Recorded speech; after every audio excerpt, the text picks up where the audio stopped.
Habari zenu ndugu watazamaji wa vipindi vya Ufugaji Bora TV. Kwa majina naitwa Baraka George Udoba. Mimi ni fundi na pia ni mshauri wa ufugaji wa kuku. Pia tunatengeneza mabanda ya kuku ya kisasa. Kwa mfano kama hizi ni local cage ambazo leo tumeweza kuziadvertise katika vipindi vyetu, na pia kuwashauri wafugaji ambao mnaamua kuwekeza kwenye njia ya ufugaji muweze kutumia njia nzuri, hususan njia ya kutengeneza keji, hizo ni local keji au zile keji za Kichina. Lakini vizuri zaidi kama unaweza ukatumia local keji ili uweze kukusaidia katika ufugaji wako, uweze kuepukana na magonjwa, uweze kuepukana na gharama zisizokuwa za lazima. Na wale ambao pia mko mjini mnahitaji kufuga, unaweza ukatumia keji, kwani keji inachukua eneo dogo sana na inaweza kufuga kuku wengi.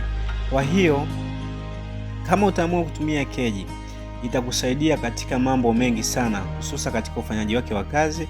Hii inarahisisha sana utendaji wa kazi. Wewe mwenyewe boss unaweza kutoka ofisini, kwa sababu keji yetu ina mifumo yote, yani na mfumo wa chakula, una mfumo wa mayai, una mfumo wa kinyesi na mfumo wa maji. Kwa hiyo vyote vinakuwa very automatic. Wewe unaweza ukahudumia kuku kwa muda wako wewe ambao unakuwa umejipangia. Keji zetu ni nzuri sana. Ni keji za Kitanzania hizi.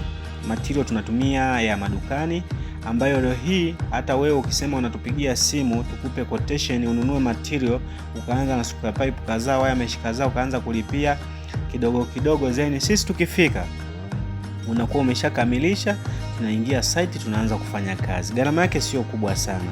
Maana yake wewe ukitaka tu kujua material yanapatikanaje, sisi tukupe tu ile quotation kwamba sasa wewe ndio uandae ile material. Hizi keji zinasaidia sana sana kwenye ufugaji sana. Yani hata kama wewe ndo unaanza, usifugie chini, maana yake utapata hasara. Mtu anayefugia chini ni yule ambaye anakuwa tayari ana experience ya kuweza kufuga